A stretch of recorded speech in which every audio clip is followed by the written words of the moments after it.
जब कोई निवेशक जिसे अपने पैसों का निवेश करना होता है लेकिन उसे नॉलेज नहीं है कि मुझे किस प्रकार से पैसे को ग्रो करना चाहिए, तो वो अपने पैसे को क्या करता है कि म्यूचुअल फंड के थ्रू या भी ग्रो कर सकता है। एसआईपी करनी होती है म्यूचुअल फंड करने के लिए। एसआईपी से आप म्यूचुअल फंड में निवेश कर सकते हैं। अब म्यूचुअल फंड ऐसे फंड होते हैं जिसमें कि म्यूचुअल फंड में कई सारे व्यक्ति होते हैं। उसका एक फंड मैनेजर होता है, वो आपके पोर्टफोलियो को मैनेज करता है और वो खुद ही सारी प्रोसेस देखता है, आपसे सिर्फ पैसा लेता है। आप इस फंड में 500 रुपये से स्टार्टिंग कर सकते हैं और जितनी चाहे उतनी रकम बढ़ा सकते हैं। जितनी आपको राशि बढ़ानी है आप स्टार्टिंग बढ़ा सकते हैं, लेकिन 500 रुपये से आप स्टार्ट कर सकते हैं। अब जो पीएमएस होता है, पीएमएस का पूरा नाम होता है पोर्टफोलियो मैनेजमेंट सर्विसेज। इसमें वह निवेशक आते हैं जो अपने पैसे को निवेश करना चाहते हैं, लेकिन इसमें केवल और केवल अमीर निवेशक ही आते हैं जिनके पास बहुत ज़्यादा पैसा होता है, जैसे कि 50 लाख रुपए।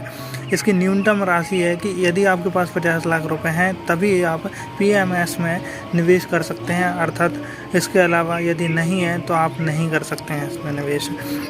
तो पीएमएस और जो म्यूचुअल फंड है इसमें आप निवेश कर सकते हैं, आपकी इच्छा है फ्रेंड। इसके अलावा हम देखते हैं कि पिछले 10 सालों में जो स्मॉल कैप म्यूचुअल फंड हैं उसमें बहुत ज़्यादा रिस्क होता है, लेकिन उन्होंने 21% का रिटर्न दिया है, और जो पीएमएस है उसने 23% का रिटर्न दिया है।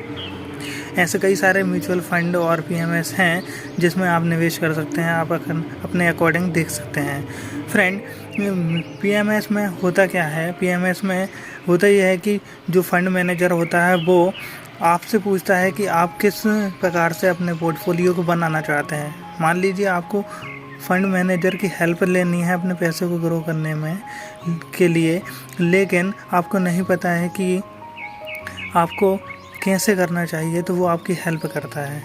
आपसे लक्ष्य पूछता है कि आपको कितने % का रिटर्न चाहिए अपने पैसे को यदि आप इन्वेस्ट करेंगे तो, और आपका पोर्टफोलियो आप किस प्रकार से मैनेज करना चाहेंगे, कि कौन कौन से शेयर आपके पोर्टफोलियो में रखना चाहेंगे, तो वो आपके अकॉर्डिंग करता है फंड मैनेजर।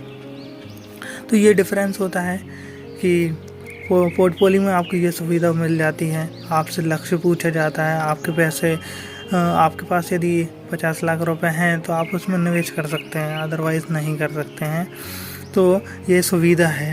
म्यूचुअल फंड में क्या होता है कि फंड मैनेजर आपके पैसे को मैनेज तो करेगा, लेकिन क्या करेगा, वो आपसे ये नहीं पूछेगा कि पोर्टफोलियो में आपके अनुसार स्टॉक्स होने चाहिए। वो अपने अनुसार, अपने अनुभव के अनुसार पोर्टफोलियो में स्टॉक्स और शेयर्स को रखता है फ्रेंड। अब बात करते हैं कि म्यूचुअल फंड और पीएमएस में अंतर क्या होता है फ्रेंड। म्यूचुअल और पीएमएस में अंतर ये होता है कि सबसे पहली बात तो यह है कि पैसे की। इसमें आप 500 रुपये से स्टार्टिंग कर सकते हैं म्यूचुअल फंड में, लेकिन जो पीएमएस होता है उसमें आपको 50 लाख रुपए की ज़रूरत होती है न्यूनतम राशि। मतलब कि ये जो बड़े इन्वेस्टर्स होते हैं केवल और केवल उनके लिए है, किसी साधारण निवेशक के लिए पीएमएस नहीं होता है। जो फंड मैनेजर होते हैं वो पीएमएस में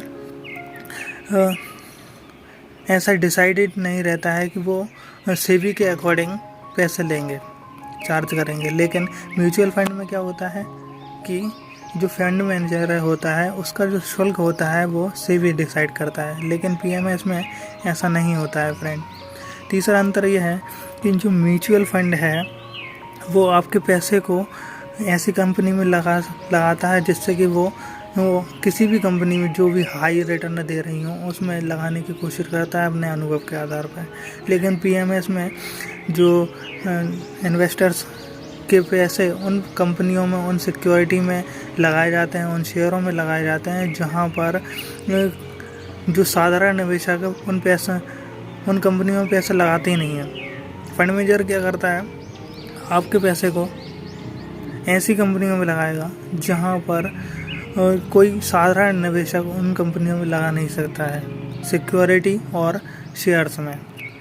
अब इसमें समानता क्या है? दोनों में समानता यह है कि ये दोनों ही आपको सिक्योरिटीज़ और बॉन्ड्स में निवेश करने की सुविधा देती हैं, तो आप निवेश कर सकते हैं। यदि ये वीडियो अच्छा लगा है तो प्लीज़ कमेंट बॉक्स में बताइए। Thank you.